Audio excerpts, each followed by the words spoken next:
Well, hi, everybody. Thanks for joining us today for the Artisans Roundtable Live. I'm Becky Serban. I look a little different than Mark Heinlein, who is out of town this week, so I'm filling in for him.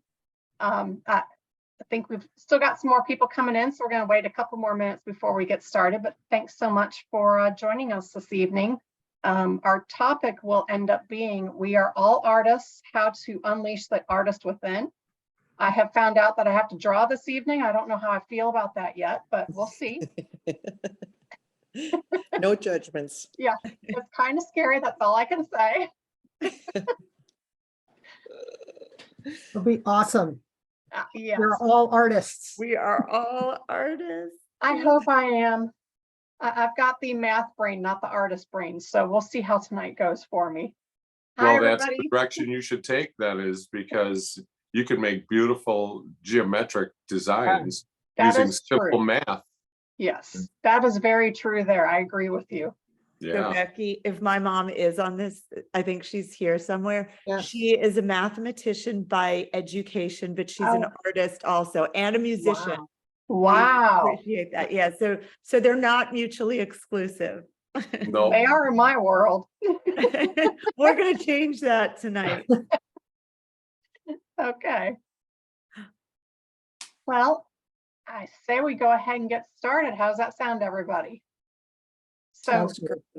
as I said, this is the Tile Artisans Roundtable discussion. Our topic today is We Are All Artists, How to Unleash the Artist Within. And we're going to mix things up a little bit for those of you that have joined us in the past. Lee Callewaert's actually going to be our moderator today. So for those of you that don't know Jane, she co-founded Dragonfly Tile and Stoneworks 20 years ago with her husband, Lee, who's also on this call, bringing decades of experience in business and education leadership, including manager of training and development at Kimberly-Clark Healthcare and director of global training and education at Medtronic, Inc. Today, Jane is very involved in the professional tile contracting industry, currently serving as NTCA Region 5 Director. She is the co-chair of the NTCA Consumer Education Committee, is a member of the NTCA Artisan team, and the administrator of multiple industry initiatives. Jane is also the recipient of the NTCA Special Recognition Award for Outstanding Volunteer Service and Dedication to NTCA Training and Education. And at this point, I will turn it on over to Jane to get us started. Thank you, Becky, and welcome everybody. It's wonderful to have you here. Before you all started entering, and we may have a few come in periodically in the next few minutes, that's pretty standard. So we'll kind of slowly get started here. But before you all came in, we were talking about how we've been doing these artisan roundtables now for 3 years, which is hard to imagine. We started during, obviously, the pandemic when people couldn't get together personally. And it's been really exciting. We've had a lot of different topics that we've covered that relate to the whole artisan movement that we have been experiencing in the tile industry. But it's so broad. It's been really fun to have all these, and we're glad that you're here with us today. We are going to ask that you please mute yourself if you are here. Obviously, we'd love to see your face. If you're in your jammies and you don't want us to see your face, that's fine. But if you wouldn't mind muting yourself, that would be great. And when we have questions at the end, obviously you can unmute, but you might want to use the chat feature on the side if you have questions throughout the program. Today, we're going to do something a little bit different, and it is really exciting for us to have our own, we call her our own, Gianna Vallefuoco, who is a member of NTCA, a 5-star member, but happens to be many other wonderful things. For any of you that were at Coverings, the the Tile Show recently, you might have been fortunate enough to participate in one of Gianna's sessions, or more than one. She is just an amazing human. Gianna is co-founder of Vallefuoco Contractors since 1999. She's spent over 2 decades helping thousands of clients manifest their creative tile projects in the Washington, D.C. area. She's trained as an artist in figurative oil painting in Florence, Italy. She uses her art background and principles from her undergraduate degree in psychology to help clients make mindful construction design decisions and to create intentional spaces in their homes. Tile is not her only gig, of course. We all know that Gianna, her true passion is teaching mindfulness and empowering fellow humans to be creative and to thrive. Her student base spans diverse populations, including psychologists, law enforcement and first responders, nonprofits, public and private schools and universities, trade associations, private companies, and retreat centers. She gently weaves art, Eastern wisdom, neurobiology, and psychology principles into her mindfulness programs, combining her passion for science, spirituality, and creativity. She carries years of experience in compassionate leadership through mindfulness-based coursework with multiple organizations.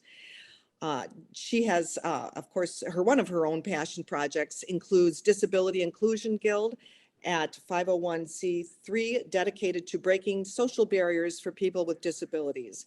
Gianna believes to create anything, we must be intentional. Intention steers us from the heart and saves us from the ego. So we're really excited to have Gianna with us today, and she will be kind of taking over in a few moments. In the meantime, I also want to invite Joshua, Lee, and Angie to introduce themselves as part of the NTCA Artisan team. They will be chiming in throughout the evening as well as this discussion relates to creating art as part of our industry. So, let's see, who am I going to go to first? Joshua, do you want to introduce yourself, please? Hi, I'm Joshua Nordstrom, Tier Tile up in Homer, Alaska. My bio is going to be short and sweet. That's about it. I've been doing it a while now. Thank you. Thank you. Joshua has many people in the tile industry. Those of you that are coming from outside the industry may not know him, but Joshua has been kind of on the leading forefront of the tile artisan movement as a tile contractor who happens to be able to bring amazing art into his designs and the work that he does in Alaska.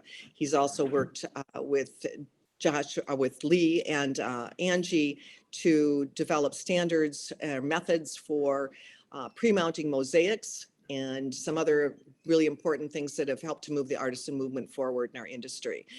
Angie Re, we're happy to have you with us tonight. Hey everybody, I'm Angie Re. I own Unique Mosaics.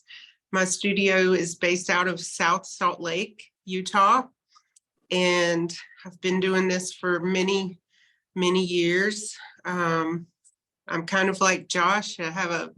I think I'm going to keep my bio pretty short on here, and I really like anything creative with tile.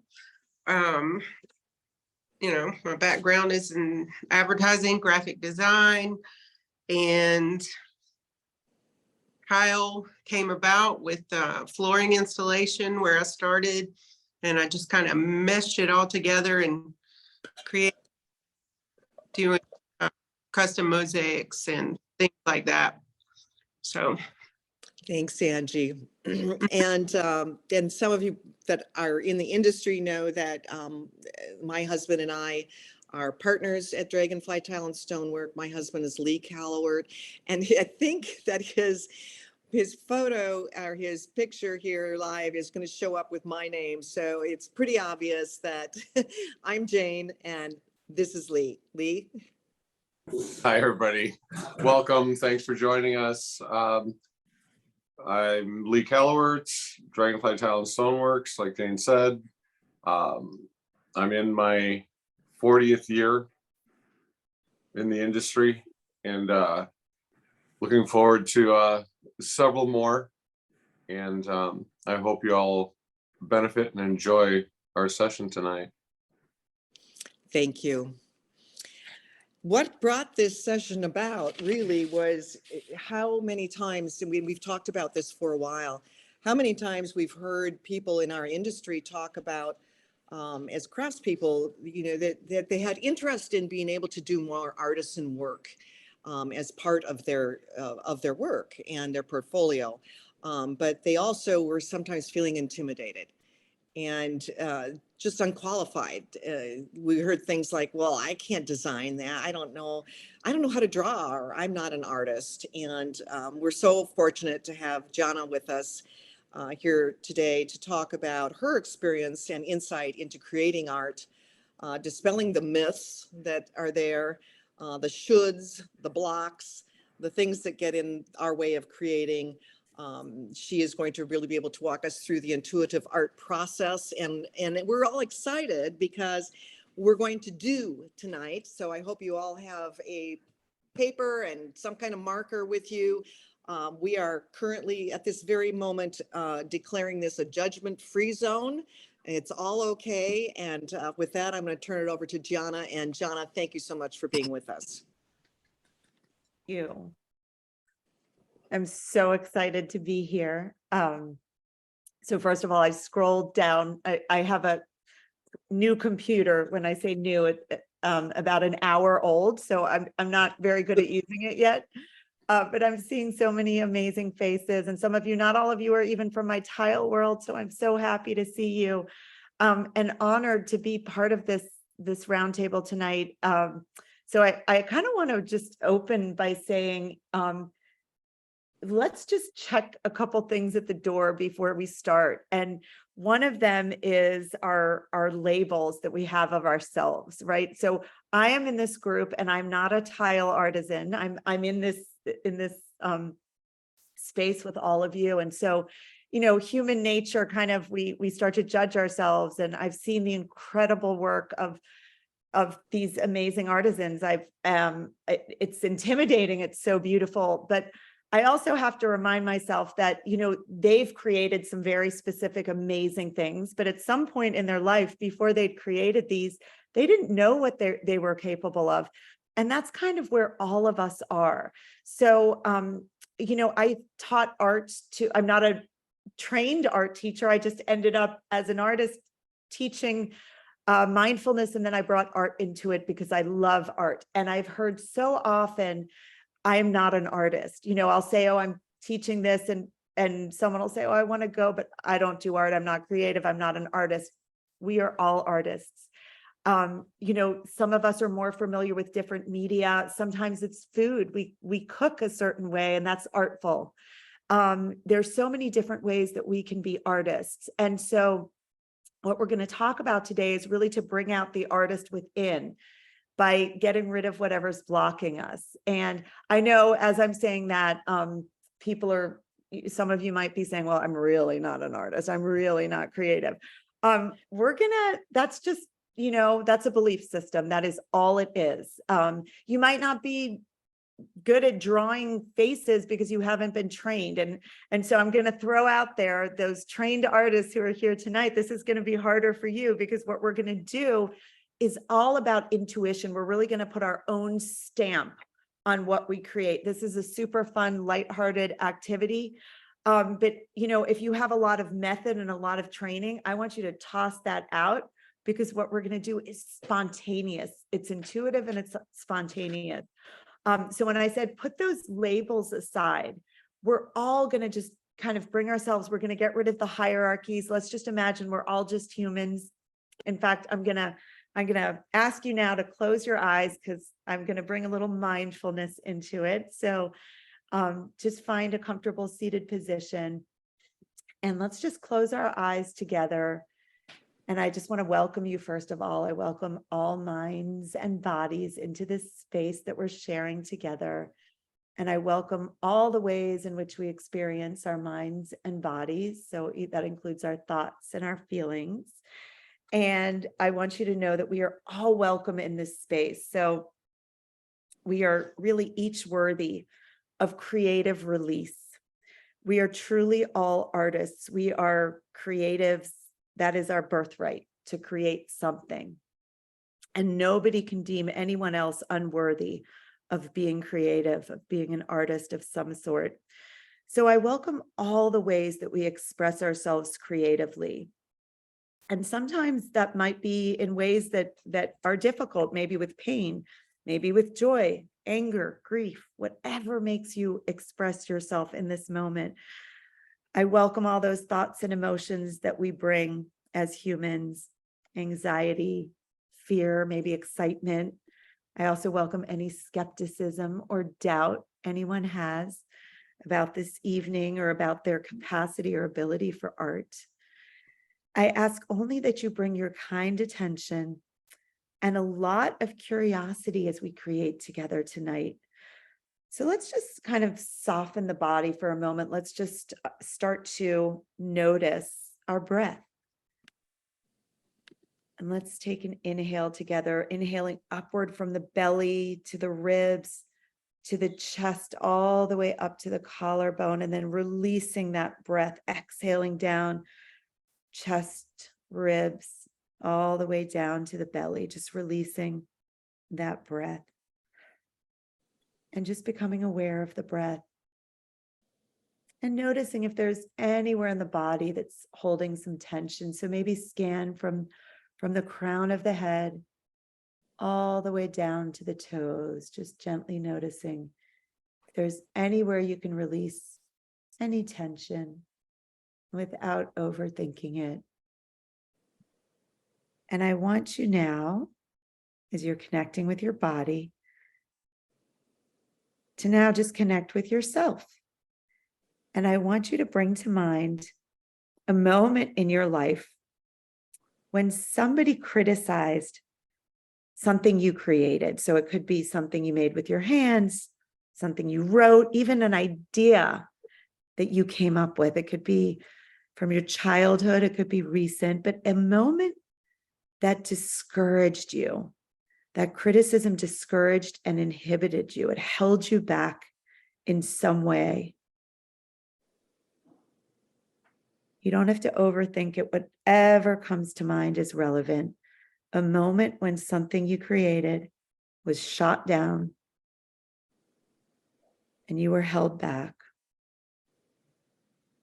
And it made you close your heart to the possibilities of your creations, of your ideas, of your uniqueness. And perhaps it made it daunting to dare to be curious and creative, or to express the full version of you. So gently begin to feel in the body the sensations in that past moment of discouragement. And notice how that criticism made your body feel. And what you believed about yourself in that moment, or perhaps after that moment of discouragement, the discouragement of your own creation. And why don't you use just a few words to describe what you believed about yourself after being criticized and discouraged. And let's take those words, maybe something very simple in the present tense, as if it's in this moment that you were discouraged.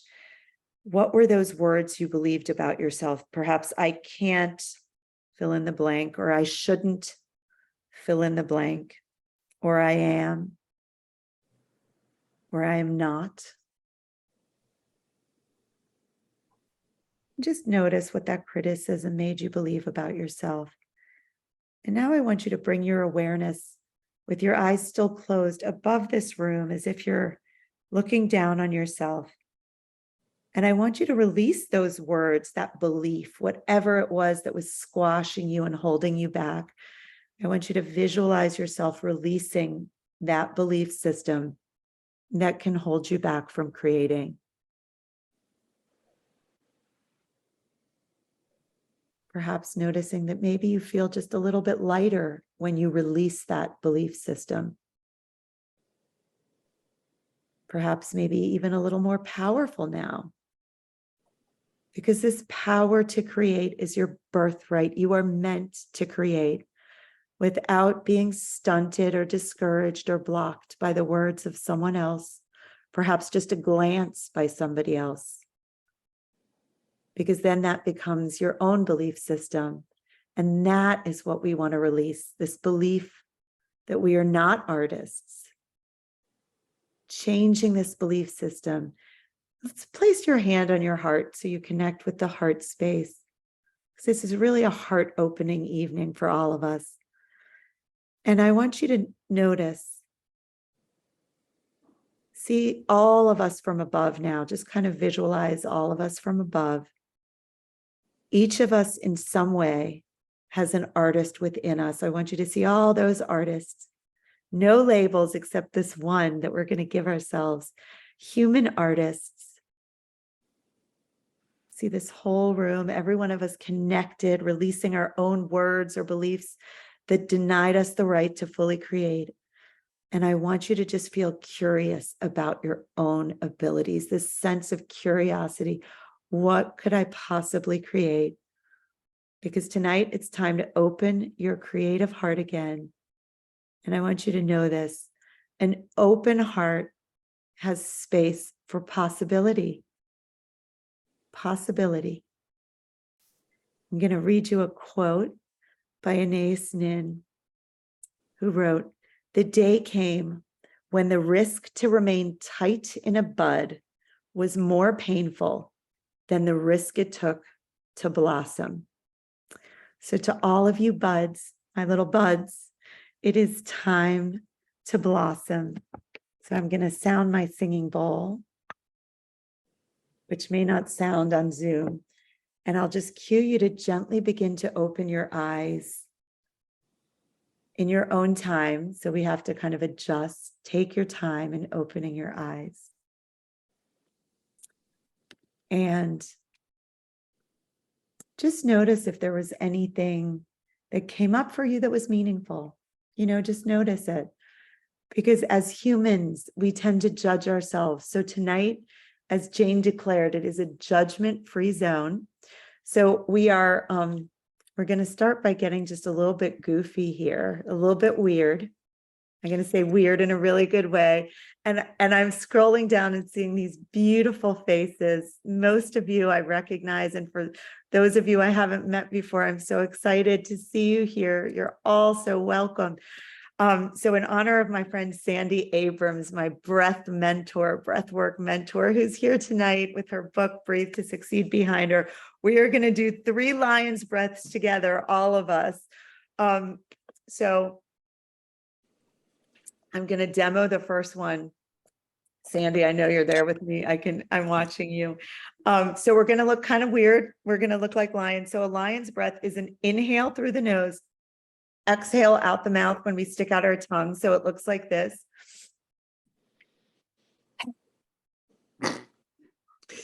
And Lee's going to laugh. He's actually an expert now. So let's all do it together. I'm going to cue you. So on the count of 3, we're going to do it. We'll do 1. In fact, let's do 1 with our eyes closed. I'll cue you. And then we'll do 1 with our eyes open. So on the count of 1, 2, 3. And now we're going to do 1 with our eyes open, because we're not judging. We're getting our weird on. We're being goofy, and we are letting everything out. That's what we're going to do on this paper today. 1, 2, 3.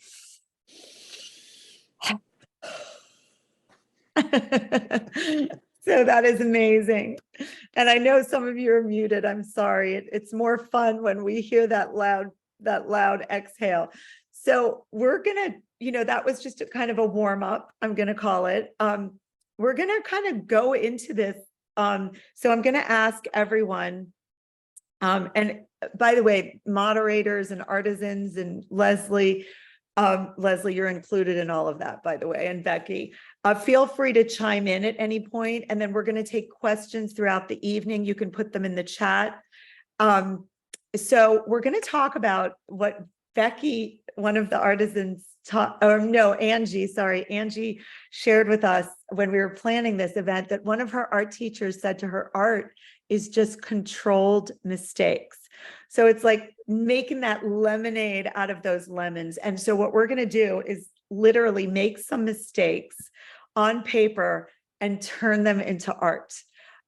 So I'm going to start. So what we're going to do is, and I'm going to say, get comfy with being uncomfy. We're going to get weird. I want you to seek novelty. Newness excites the brain. And I want you to steer from your intuition, not any expectation. Again, the really highly seasoned, trained artists are at a disadvantage because we want to get rid of all that training, all that conditioning, and just kind of do what happens on the paper. And so what I want you to do is to entertain your paper. Think of your paper and your pen as wanting to have fun tonight. Don't do boring, methodical stuff, but get a little whimsical and crazy. So Becky or Leslie, I'm going to ask you to put my sheet of paper as the main screen, the highlight. Awesome. As you can see, I don't know if you can see, but it's a little crooked because nothing's perfect. We're about embracing our mistakes tonight. We're going to start by using some lines. So I'm just going to share this with you. We don't want lines that are perfect, symmetrical, predictable, pretty, even, precise, clear, calculated, accurate, meticulous, careful, rigid, polished, neat, clean, or the worst of all, we don't want well-behaved lines. Instead, we want to use lines, and I'm going to demonstrate for you, that bedazzle your paper with marks that are wiggly, jiggly, spontaneous, wobbly, wonky, spunky, funky, groovy, messy, fun, free-flowing, liberating, unique, splendidly spontaneous, and undeniably untamed. So I'm going to start by just basically scribbling on my paper. So we're going to do just, I'm going to make the lines all kind of weird and look really like a bunch of uncontrolled mistakes. That is my starting point. If you want, you can close your eyes and go ahead and start. Just scribble on that paper. And whatever comes out is awesome because we are going to work with what's there. So we're going to start with that. And now, once you've done that, you can even close your eyes. In fact, I might just add to it with my eyes shut. Okay. So now we're going to take this big mess on my paper that looks like maybe a toddler did it. And we are going to turn it into something beautiful. So if you have some lines that aren't connected, what I'm going to start doing is closing some of the lines to create shapes within those lines. So maybe I'll make some more shapes, add some lines here. And so that I've got kind of shapes. And there's this open line here. I'll add some open lines too. We can do something with those later. But now I've got some shapes and I'm going to start with, let's just take this one little shape over here. And I'm going to start some random pattern within it. In fact, I'm going to wing it. So I'm going to see what my pen does. And I'm sorry, there's a bit of a shadow. I'm going to try to, actually, I'll start over here. Looks like, oh, well, my hand's creating a shadow. So hopefully you can see me. I'll try to move my hand. I'm just going to start repeating some motions here. I can let you see. So I'm here. And these are not perfect. I'm making almost shell formations. What's happening here? Let's see. And let's start adding. I'm going to enhance them, make some of them further little curved lines inside those. By the way, I'm not asking you to do exactly what I'm doing, and you're welcome to, but the whole idea is to put your own stamp on it. Everyone's is going to look different. And you can create very different looking shapes. I'm going to go kind of quick here so that I can move my hand so you can see and start making some examples of, I'm very curious to see what I'm making because I have no idea. And you know what, now I'm going to kind of take the same little pattern and maybe make some of the lines darker. So I'm kind of, we talked about shadow effects and also giving things movement by making some of the lines a little darker than others. So this is even a little bit rigid. Look, I just made a mistake. So I changed it. I'm actually going to outline this shape a little bit, maybe make one side of it a little funky. I'm going to change the shape of my shape. I'm going to actually extend it, make it darker here. Maybe I'll even color this in a little bit, give it some pizzazz. I'll make this piece a little different. And so as you're looking at the screen, I want you to look at your paper and think, what can I do that's just different? Make it super different than what I'm doing, whatever you want. I'm going to just kind of notice how I can change this. And now I'm going to actually make another shape here. I just created a new shape within a shape, and I'm going to start doing something, you know what, I'm feeling kind of organic. I'm going to make leaf formation. So look, I'm going outside the lines. I'm using some kind of organic leaf-like objects here, adding to this. Let's see what's sprouting out of here. And I'm just going to start bringing in different shapes that are coming up. And by the way, feel free, for those of you who are moderating whose sound is on, you know, feel free to chime in, because what we're going to talk about also is these brilliant artisans who are truly experts. I mean, really incredible experts in our industry, all of the mistakes that they have made along the way. And, you know, we can bring that discussion in even now as we're doing this, talking about, you know, we have this mess here, but I'm going to tell you, it's not going to be a mess when we're done. In fact, I'm going to start adding to each of these shapes. And I can move around my paper, so I don't have to stick to one point. I can come back. In fact, here, I'm going to start creating something here.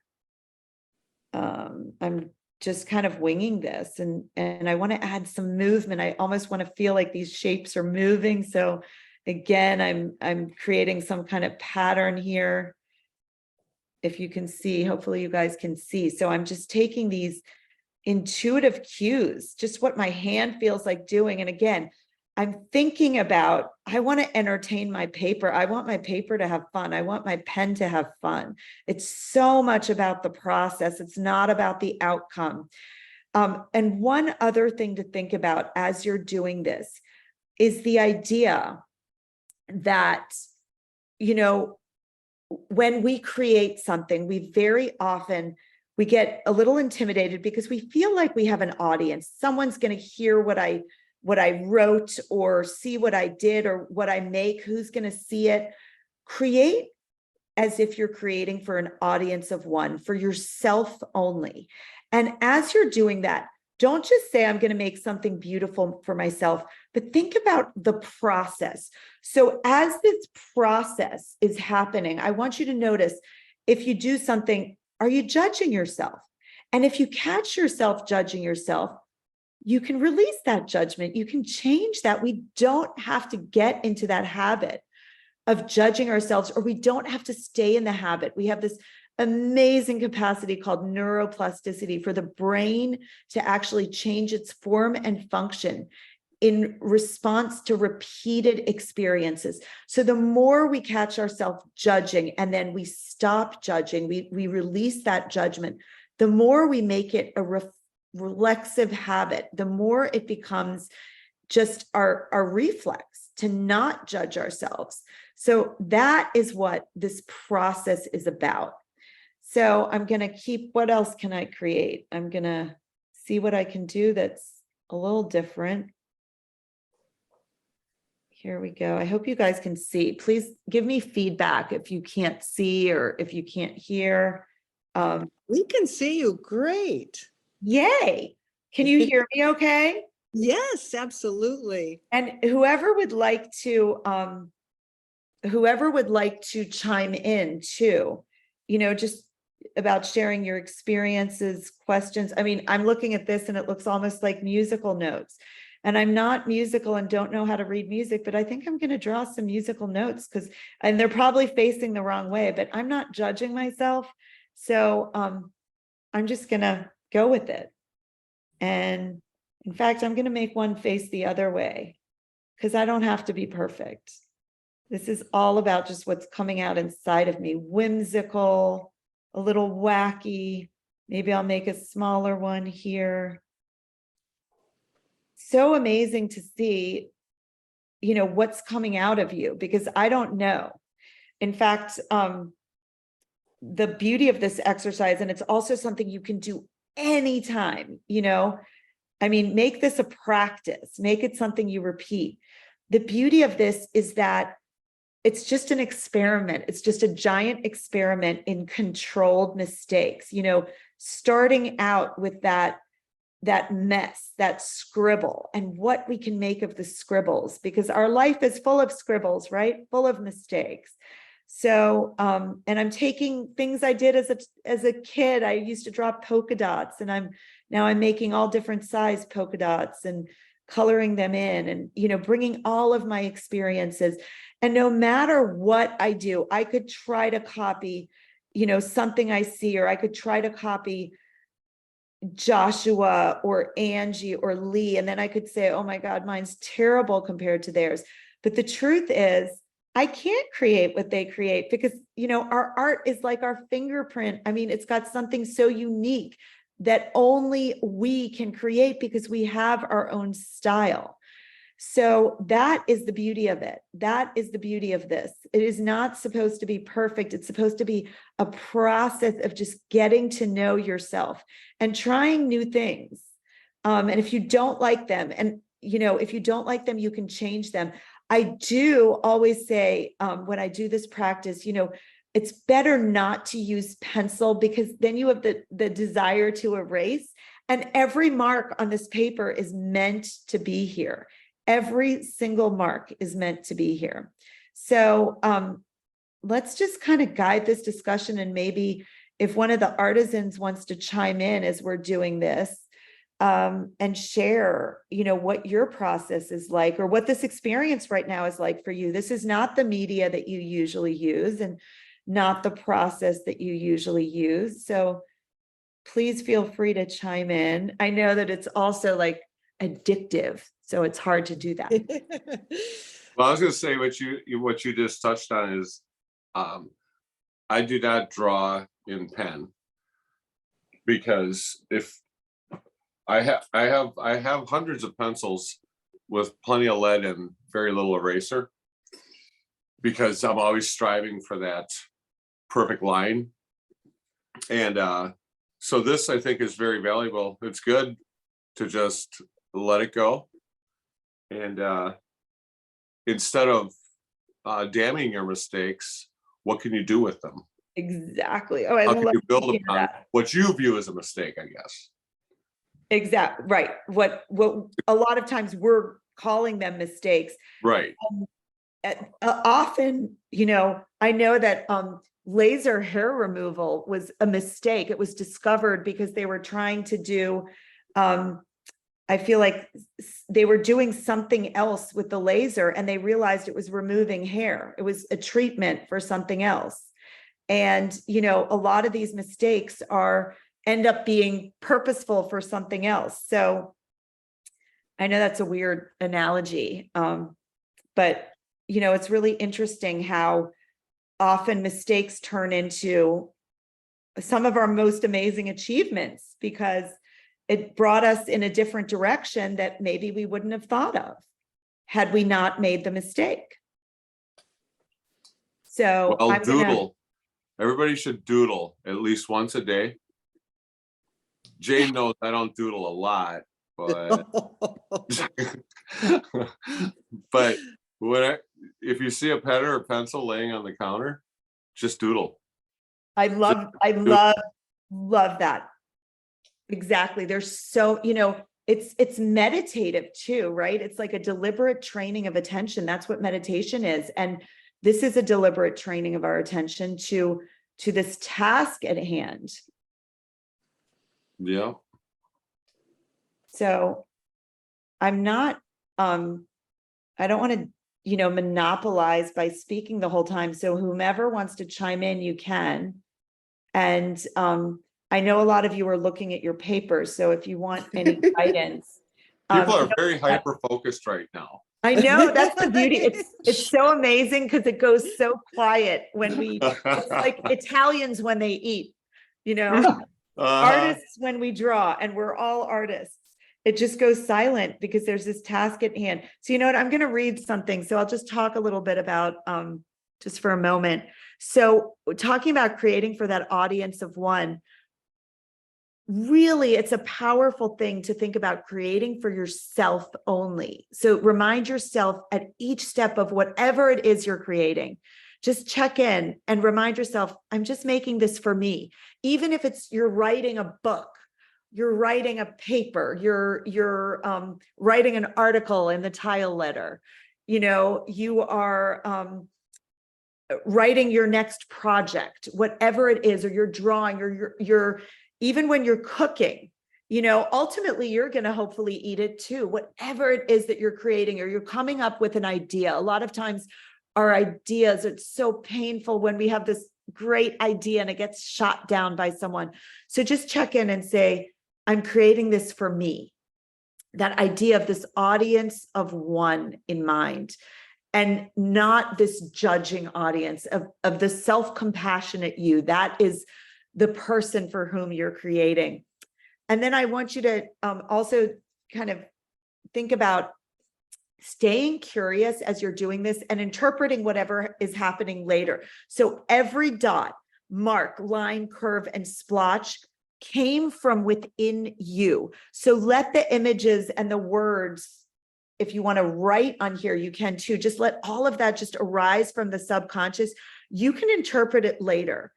And just remember that every mark on this paper came from you, and it belongs right here, just like you do. The mark belongs here.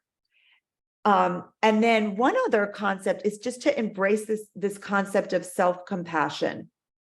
So don't be the judge or the critic that you're used to, because, you know, if someone else judges you, that doesn't hold any power over you unless you're judging yourself. So just replace any judgment, you know, I'm awful at this, whatever you're saying, with I'm experimenting. You check in and just say, it's okay, sweetheart, to yourself. I'm here to create, and it is okay to create. You are free to create. That's what we're doing. So now I'm getting, you know, I'm really trying, I'm thinking about my paper, and I really wanted to have fun tonight. It's been, you know, sitting in a little pad for so long, and I want to take it out, give it a night on the town. So I really want to make this fun for my paper. And I'm really thinking about what would make this fun if you were a sheet of paper and a pen, you know, what would make it fun for you? And that's kind of where I'm going with this. What are my very, very personalized, unique marks? What are my Gianna marks in this moment? So you can think about what your own personal marks are that you can put on this paper. And, you know, lines, we can change lines. We can make them disappear by adding other things around them. We're controlling these mistakes. So that looked like a line, but I'm going to make this line so insignificant because I am going to do things to this line, and it's just going to be a guiding point for me. And now I'm going to make this line something else. It's going to be a curve and a flow. And I can see my paper just smiling at me going, thank you. This is fun. It's weird. And I love weird. We're all about weird. And now as I'm, you know, creating these shapes, I'm mimicking them. I'm now taking other shapes around them and changing each one a bit and seeing what happens. In fact, this is like such a fabulous organic process. It's as if my hand is being guided by some other force. It's my creative force, and it's taking me on a trip without acid, a non-acid trip. So this is so fun, Gianna. Thank you. Jane laughs at my jokes, which is such a wonderful quality in a friend and a moderator. But I'm just saying this is so fun. It's so much fun. Like, it's just, and I know it is this process, you know, this is within you. Everything that's out here is within you. So again, if you don't feel super comfortable creating and you're using my cues or what you see on my paper to guide you, the awesome thing is it's not going to look like mine. It's going to look like your version of it. And that's what we want. We want to see the artist within each of us. And also I want to say this is a project that we could do seriously for a full day. We could do 24 hours on this. So this is something you can also continue later. And in fact, I'm like wondering, what can I do? I've got this urge to like make these, to connect these different parts of this paper and just keep adding and seeing what's, again, organically forming here. And you can also practice thickening lines, because that often creates a sense of movement. I have this fabulous pen here that I'm cheating, but it's, I have this thick, look at this fabulous thing. It's like, it's got, you can make it thinner and thicker. So I can actually make lines thick. In fact, I'm just going to go straight through this like a giant mistake, right? A mistake that I am then going to add to, because it's giving it some movement for me. How can I take this thick line? I'm going to make it even thicker here, add another line to it, like things that we just consider as such big mistakes, like a big splotch here. And what can I add with? I'm going to make some more lines here. Like I'm going to take this line that was part of my innate scribble here, and I'm going to add to it. I'm just going to enhance what's there. I'm going to build upon my mistakes and just see what can happen if we build upon our mistakes. It's just such a, what we do with art is an analogy for what we do with life, right? What do we do when things get hard, when we get stuck? How do we kind of work around that? Again, making these mistakes become controlled mistakes so that we do feel a sense of control. If any of you were with us at Coverings, we had this session for the roundtable that we're doing tonight. Those of us who were in the planning part of it, we were talking about it. And when Angie shared her teacher's definition of controlled mistakes, it just resonated with all of us to say that art is controlled mistakes. How wonderful, because mistakes make us feel like we're so out of control. We're shameful of our mistakes. And instead here, we are taking control of the mistakes. And I'm trying not to repeat, but I obviously have my own style. So I just keep kind of like coming up with these kind of funky things that are apparently coming from my subconscious, whatever's within me. It's like, again, if you imagine, so just kind of imagine that pen is being lightly guided by your intuition, by some other fabulous force, that creative within you. And that's where I say the curiosity is so powerful, to see what on earth can I create. The first time I ever did a real oil painting, I had no idea what I could create. And it turned out kind of awesome. And then I realized, there are all kinds of things I could create.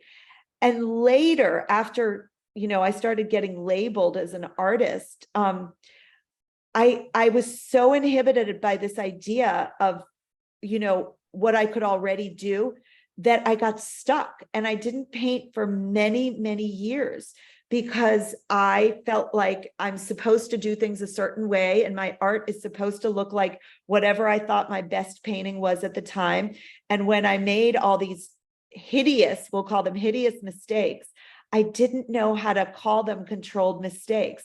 And that inhibited me. It took so many years of painting away from me, just my own judgment of myself.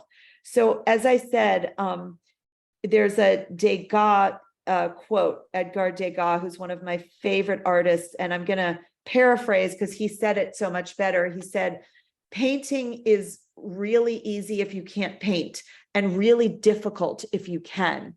And he's referring to all the mind games we play, where we have these expectations of ourselves and what things are supposed to be like.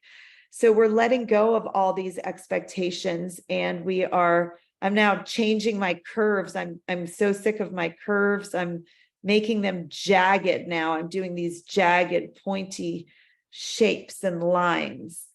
And I'm going to see what's going to come out of this jagged effect of more rigid with these points. So just kind of going with this. And please shut me up at any time and feel free to just interject. You know, I want this really to be interactive. So if there are questions, put them in the chat, or if you want to speak, if the artisans want to speak. I know we kind of go into this creative trance, so it's hard. You know, But- Gianna, you talk about making it your own.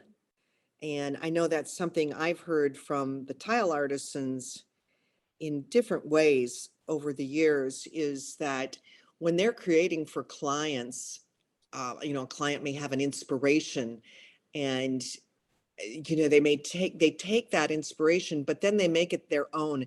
And over time, you can start to see, because if you're not trying to recreate what somebody else's work, you're trying to create according to, you know, with the spirit of the inspiration in mind. And over time, you start to see, I mean, I can tell the style, you know, that the different artisans have. You can say, oh, mine, that's, you know, when you talk about make it your own, I'll go, oh, that's got to be a Joshua thing. I can tell it. Or that's an Angie Re thing. Look at that. I can see the style.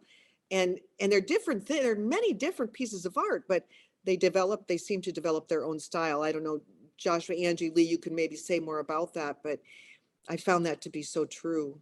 Making it your own. Yeah, I think that's the point. You know, if somebody shows you inspiration, or you find inspiration in the surroundings, you're supposed to absorb all of that, not just one image or one thought. You're supposed to take multiples, everything you see, everything you're told, everything they show you. And that's where the originality comes, because now you're developing an image based on a lot of information. It's kind of like walking through the day. You have a choice. It can either be conscious or unconscious. Conscious means that you don't just see the tree, you see the bird in the tree, you see the way the wind is making the leaves dance, you see the intricate detail in the bark. You see more than just a silhouette. So I think it has a lot to do with creating art. It's just absorbing what you see on a daily basis. There's something in everything you see, but if you're just walking around unconscious, you'll miss it. So true. We always, So in our true. family, we used to smile about, remember to look up. You know, when you walk down, Lee and I would go for a walk, and I would see everything out in front of me. And, you know, we had all this beautiful landscape and all this stuff. And then all of a sudden I'd turn around and he's standing there looking up at the top of these trees, and he's seen things I never would have seen. And I think that you carry that with you, Lee, when you're working with clients and you're trying to, I mean, you're always observing everything. You look up, you don't just look ahead. And it provides a lot. True. Love the concept of looking up. And we'd also talked about, I love that. I mean, looking up, and when we talk about mindfulness, that's it. It's being aware of what's happening. We choose. We can't be aware of everything. So think about the things that we focus our attention on. You know, they're not always the best things, but when we are looking up, when we're aware, when we're bringing our awareness to things that are desirable and inspire us and help us create and help us thrive, help us bring out our best selves, then the experience is so different. And the same goes for how we approach mistakes. So I don't know if any of the artisans want to share a little bit about mistakes. You know, you're so esteemed in our industry. I mean, you have literally written the book. You are the ones who created now the artisan guide in the NTCA handbook. Do you want to share any of the mistakes you've made along the way? Make us feel a little better about ourselves. I don't know. Okay. Well, I guess, anybody else? You have to go first. They've I all just got realized it. I've been muted this whole time. You were trying to hide. We know it. You were on mute. Oh, Are we talking about mistakes in the art world or just in general? Everything. Let's bring it all on. This is an open session, all of it. I've heard you talk about, all three of you, about things you've done that. I'll go first. I'll go. Last year I did a project and they wanted a koi pond sort of thing for their floor. And except they wanted a striped, oh gosh, was it a bass? Sea bass? Mhm. And that project, I came up with a few different ideas. And I took a lot of what I've learned in all the many art classes I've taken over the years and my knowledge with installation. And I put these designs together that would represent what the client was looking for, which was fish swimming, some, greenery, things like that. And then having to come up with, okay, this needs to look like water. So I came up with 3 different ideas, and all 3 of them, because the tile installation was going to be on the floor, I used my skills and knowledge from art and realized, okay, it needs to be viewable from above, from any direction. If you're standing on one side or the other side, it'll never look upside down.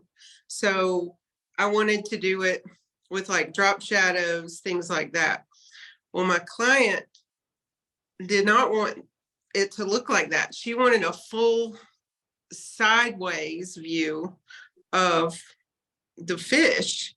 And against my better judgment, I had to go with what she wanted, and it bothers me really bad. But it was a case where I tried to educate my client on the perspective, and she didn't want to go along with it. And she was like, "No, I want it to look like you're looking through a fish tank sideways." And I was like, "And you want that on the floor? So if you stand on the other side, it's going to look upside down. A sideways fish might look dead, But I feel like that is a mistake that I had to do on purpose. And it really bothered me to the point. Because you didn't have control. Yeah, honestly, it was hers and she wanted it that way. And if I had to do it over again, I think I would have fought her a little bit harder on that. But it just came down to her saying no. It was, butting heads. No, I want it this way. So sometimes it's just trusting your gut. Yeah. But I kind of regret doing it the way that she wanted me to do it, though. But I feel like that's such a life lesson too. it is. And I mean, my early projects, everything is they were all mistakes. I mean, there were so many failures.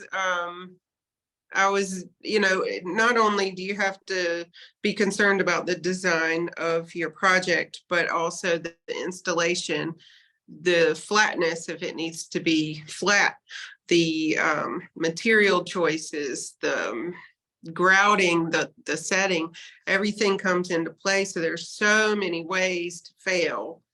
And that's where I think controlling those mistakes, realizing what you're doing as you're doing it and changing it.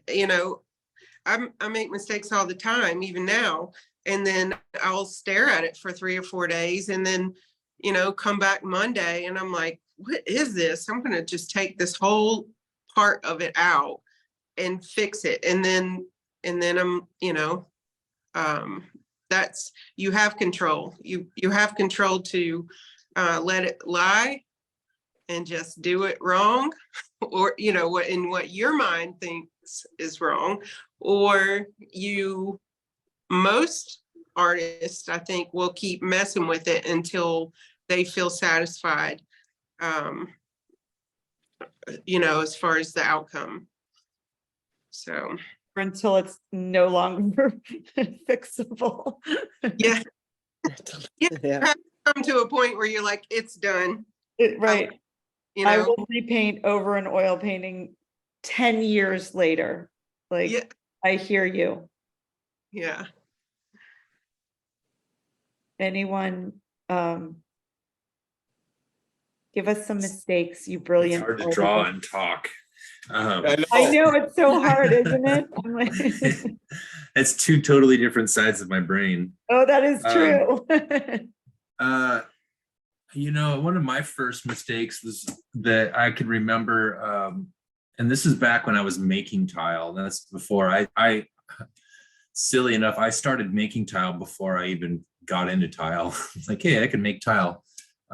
Just because I had out of high school, I really loved pottery class. So I bought a kiln and started making some, I just made a bunch of stuff and whatnot. And then I had a chance to make some tiles for a friend. And anyways, throughout all that, I made some more tiles for another friend, and he wanted me to make, and I was doing all low fire ceramic. And I made, he was a Seattle Mariners fan. So I made a Seattle Mariners, like a logo for a gate that he was making his father. And, it turned out fantastic, but that's when I realized and learned that ceramic does not belong outside in the elements, especially in a freeze thaw environment. So all of the glaze crackled and fell off of this Mariners thing that I made him. And I just felt horrible about it. And I made it before I left town. I was living in Washington, and this is before I moved to Arizona. So I found out after the fact when I was down in Arizona, and I felt horrible. I wanted to make him something else, but funny enough, he didn't want me to make him anything else for some strange reason.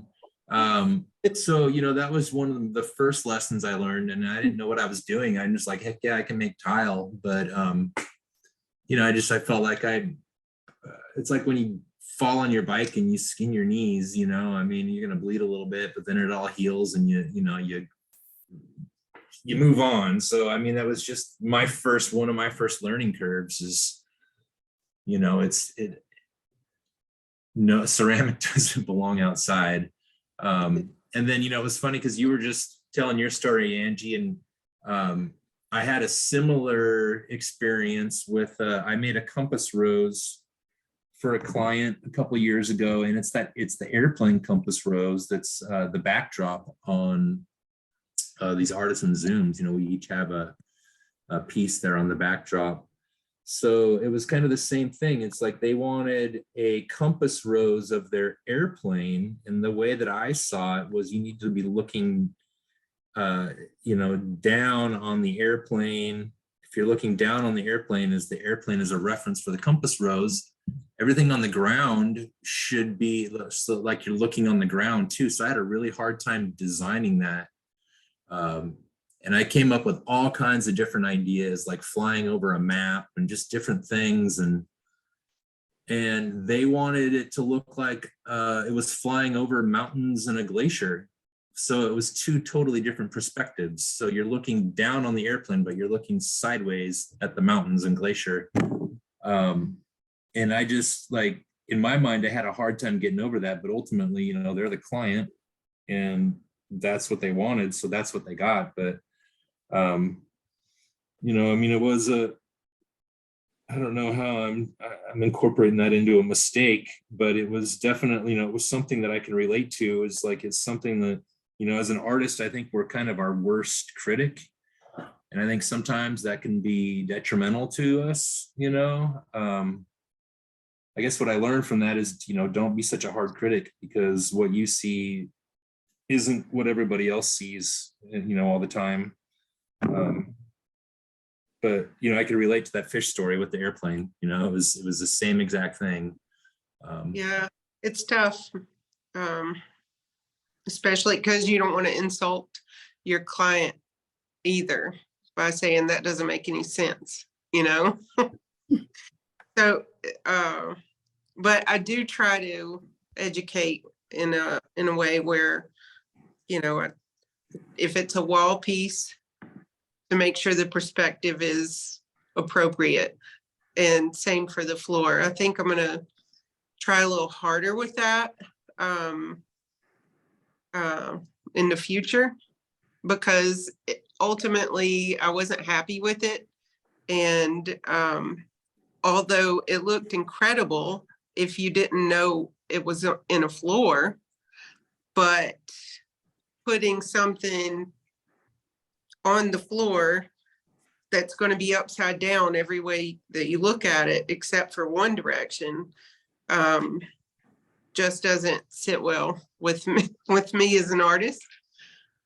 And I don't know, we have to educate our clients, I think, on what makes, because sometimes they don't think about that. I had somebody last week, she's one of my students from the university, and she is creating her first mosaic, and she's doing a mushroom for her swimming pool. And I told her that very thing because she wanted to put it on the floor. She's got this big, tall, pretty mushroom with spots and then grass coming out of the bottom. And she's wanting to put it on the floor of the swimming pool and install it there. And I was like, have you thought about putting it up against the wall of the pool, and we can install it there instead of the floor, because then, your mushroom's standing up and it's not falling down. So she was like, I didn't think about that, but you're right. I was like, yeah.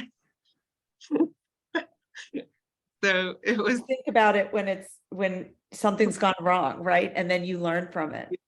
Yeah, because that's sometimes you don't think about it until it's done.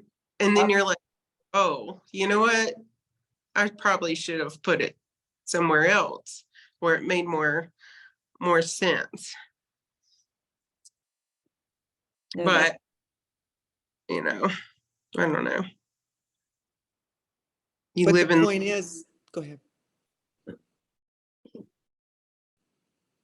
I was afraid I was talking over somebody, but the point is that you can be doing this forever and you're still going to learn new things or think about something different or wish you'd have used a different approach. And that's just part of it. It's understanding that that's part of creating, and you're going to have, but I do love that over time you do tend to come up with kind of your own style that I've been able to observe from all of you. And there's even been, and there's been times when, this perfect example is when maybe, your style is not what that client is really going to be looking for.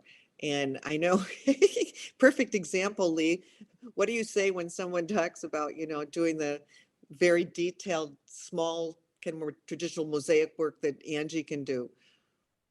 Call Angie. Yeah, go call Angie. She's really good at that. Yep. That's not my thing. Hey, knowing, that's part of it. That's part of the learning. Yeah. I love that. Well, I had kind of an odd one on not the last one, but the one before that. Mother Nature. I did a mural that half of her was on one side of the shower door and half of her was on, one half on left, one half on right. And I built it all together as one image. And it wasn't until I separated them and we had them laying out that it bugged me for a while that the perspective was off. Because now I had put 30 inches or whatever the width of the shower door was between the two halves, right? So it wouldn't be true to form, would it? If you take those two halves, separate them by 30 inches, well, that's, my brain kept telling me, well, that's not how it would look 30 inches apart. And nobody ever said anything. I don't think I've ever said anything until now. But it's always been one of those things in the back of my head. It's like, you know, I'm always working on trying different, perspective drawings and different perspective mosaics, just to give them some depth. And, maybe in the end it's fine. Like it's a mistake, but not. But I didn't, for some reason, I didn't think about the effect that would have when I separated those two halves. And That's I don't know. Yes. I'm sorry. Yeah, and I don't know what, I'm not sure exactly what I would have done differently, because I would have had to redesign the entire thing. I don't know, but at the time I thought I had this awesome idea and didn't completely think it through, I don't think. I think the cool thing about artistic tile in general is art isn't perfect, and nobody is going to expect perfection. And it's all the little mistakes in mosaics and in art, all the imperfections that make it look handmade. And you don't always want that perfect line. I mean, if you do want these clean, perfect lines, there's water jet companies that do that, Right. If you want an artisan to create, a handmade tile medallion, they're going to, it's not going to be perfect, and it gives it character when everything doesn't line up.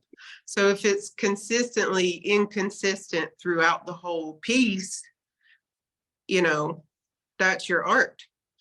And it gives you freedom as well to just create without having to worry about each joint being exactly 1/8 of an inch. Some of them might be 1/16 of an inch. Some might be, 1/8 or larger.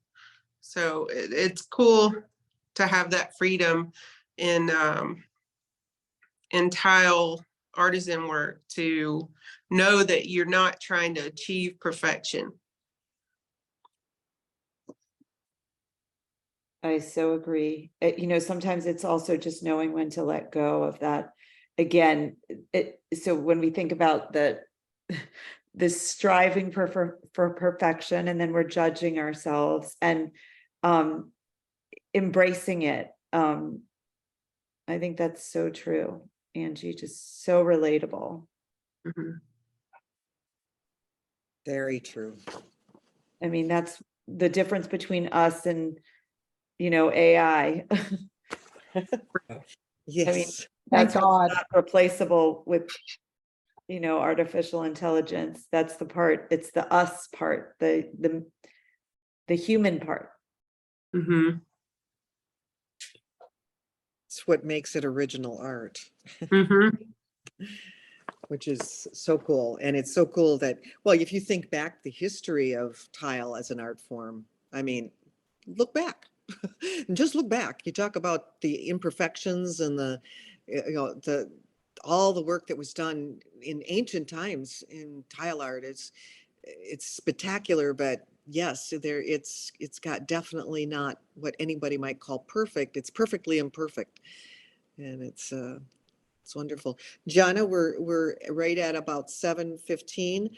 I wondered if you wanted to kind of close out the interactive exercise, and we'll make sure we can answer anybody's questions so we don't keep them here too long, because I have discovered that you are correct. This is addictive. You could do this forever. And so my hope is that everyone will do it forever. So in terms of closing out, I would just say,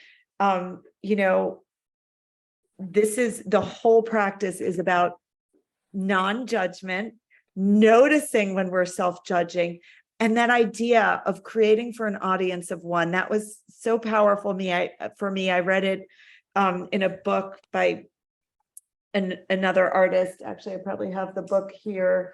I'll give her a plug.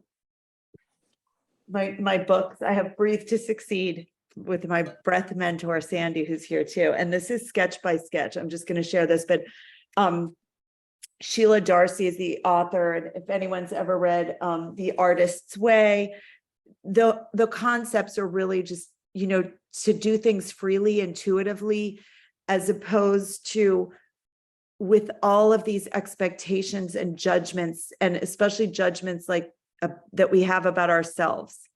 So just noticing when you're judging yourself and releasing that, just making the minute you notice, you can actually decide, I don't have to believe that.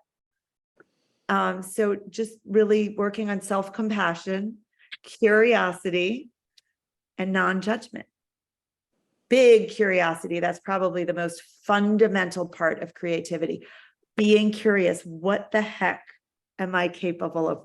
What is in here that I can express here on this paper? And in anything. Absolutely. I really found that when I was starting to draw too, when you kept saying, remember, just you're having fun. There's nothing wrong.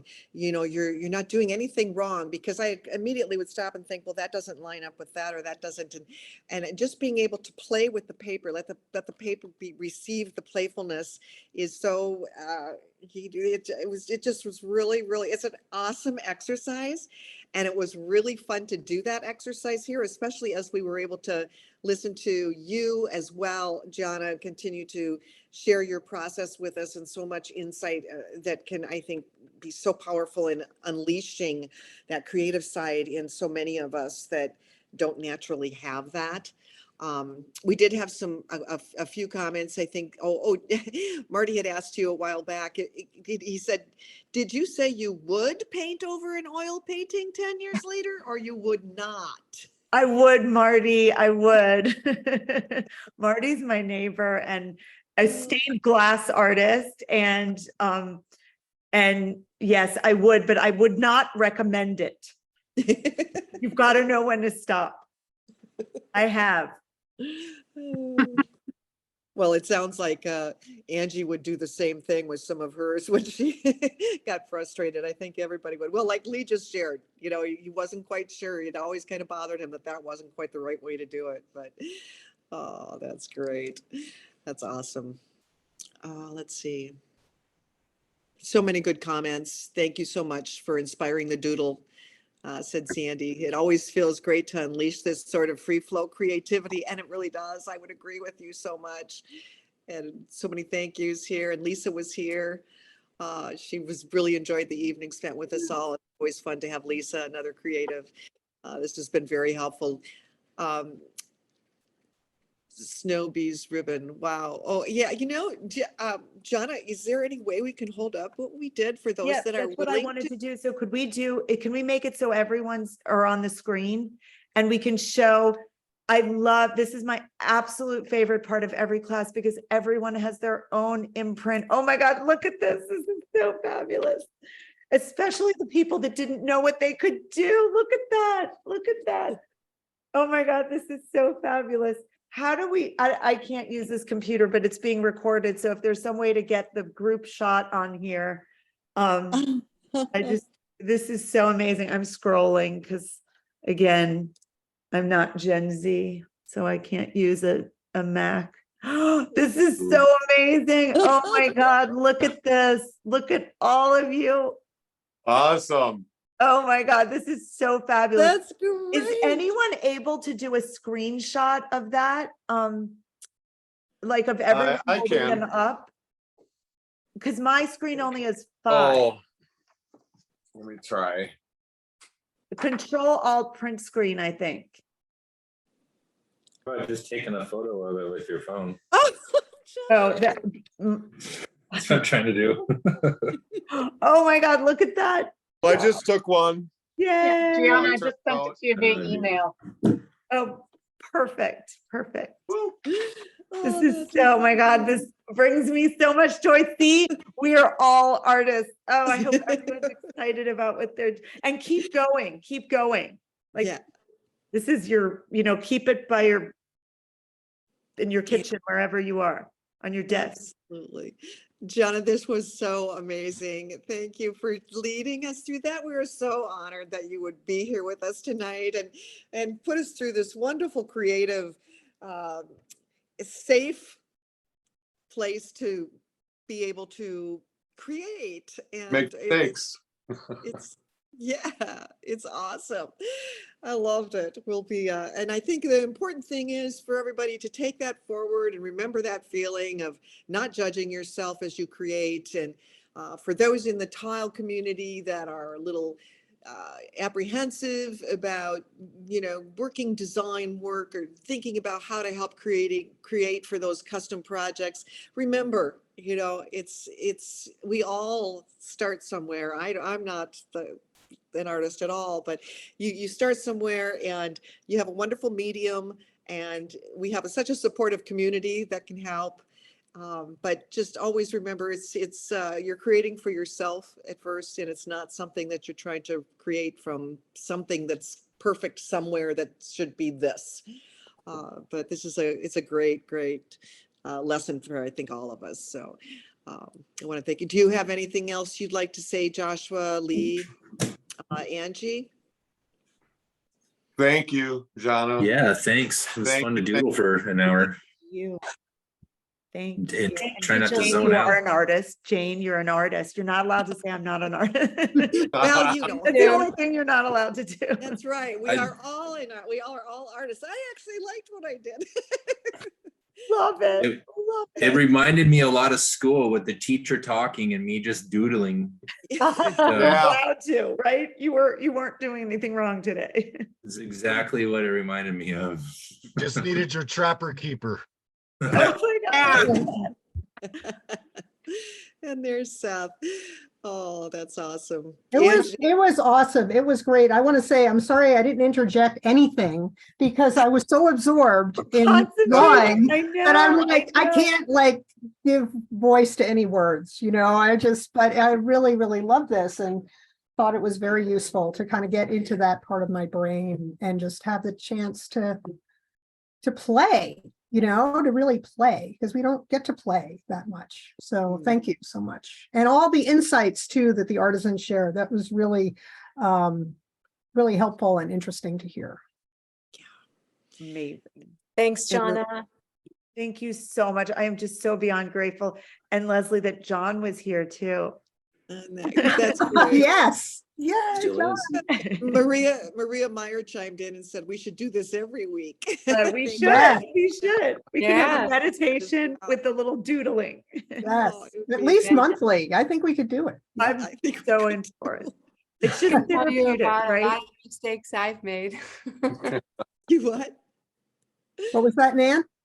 I could tell you about a lot of mistakes I've made over the years. I've been in business for 25 years and, I've learned a lot in the way. And it's being celebrated tonight. And aren't you glad, right? Like at Yeah. the time it feels so awful, but tonight we celebrate those. Yeah. I love Thank it. you. Yeah, thank you. And as Marty said, meditation and doodling, nice combination. And it's Mhm. true. And Marty is a wise man, I can tell you. Also a great way to design a mosaic idea. So, You could do a spontaneous one, right? yeah. Yeah. Well, I can't thank everybody enough. Gianna, you are you so amazing much. and, love you. And to NTCA, thank you, Becky, who got kind of at the last, you didn't get a whole lot of warning and you took over and got us set up, and we got through all of our technical problems prior to this opening. And of course, Leslie, who is forever and always so supportive and helpful from Tile Letter, and we appreciate you being here and being such an important part of the artisan movement. So yes. So there is Alice, one last question that just Yeah. came in. Alice asked, do you ever have the opportunity to just play with tile? Oh, boy. And I'll let the artisans talk, but They get 3 minutes to talk. you got 3 minutes to explain that, but as a witness, I could answer yes. I can answer that. That's all I do for fun. That the only other thing I do is come seasonally, and that would be hunting. But yeah, that's all I do for fun is mosaics. It's a passion. It's an infection, and I don't know what it is, but it's part of me. Well, you So- see what just happened to us all? Doing this, that's exactly what happens to you when you start making art in tile or stone or glass. It's the same thing. You just go. You lose track of time. I mean, Yeah. Jane, you had to say, hey, we're running low on time here, everybody. And I mean, for me, I'm like, no, I'm not done. I'm not done. And that's the way it always is. It doesn't matter what project you're on. Yeah, it's like all play, So from the design to putting the mosaics together, to cutting the mosaics, and I work in a bunch of different materials. So a lot of times I'm using a new material that I've never used before, and I play around with it. And I mean, and then in the middle of everything, then you get another idea. And then you're like, oh, wait, I like that one better. And so it's like the whole thing turns into a big, it's all play. Yeah. And a follow-up question to that, Alice had, do your clients see your play portfolio and just trust you to come up with something? Pretty much. Is that for anybody to answer? Yes. Yes. I've found that the case on my past few jobs, which is that's ultimately what you're shooting for, right? Is 100% artistic freedom, but then there's a level of headache that comes with that, just like anything else. It's like your client is expecting something, and you're trying to, that's what it's all about, is trying to read your client and see what they want. So yeah, I mean that it does happen. And I don't think that happens overnight. At least certainly it hasn't happened overnight for me. I've had to work myself into that. But yeah, it's hard. Sometimes it's, unless they come at you with your bread and butter. Like my bread and butter is either fish or mountains. I do a lot of those. So, that's pretty easy. But when it's something else, I'm designing something now for somebody and they want it to be kind of whimsical. My stuff has a tendency to look realistic to a certain point.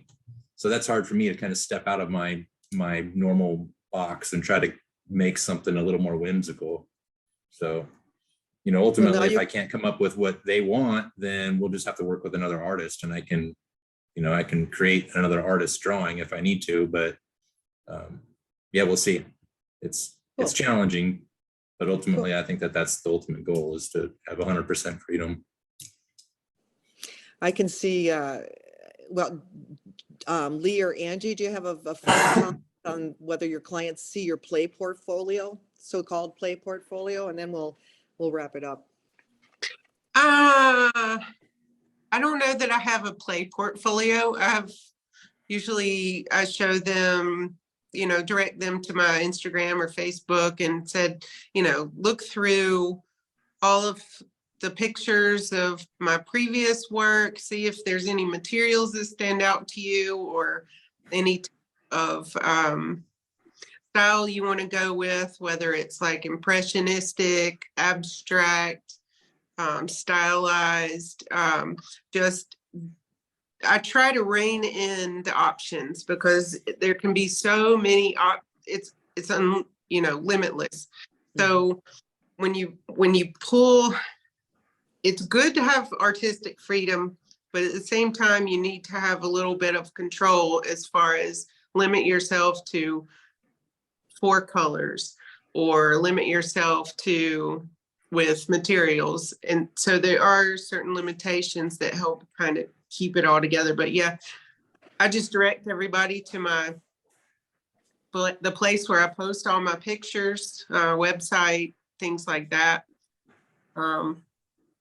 I send progress pictures every now and then, but it's hard to show progress with a large thing and you're just working on this one little corner. It might not look like much. Like you can't really tell because you can't tell what it's going to look like until it's installed and grouted, really.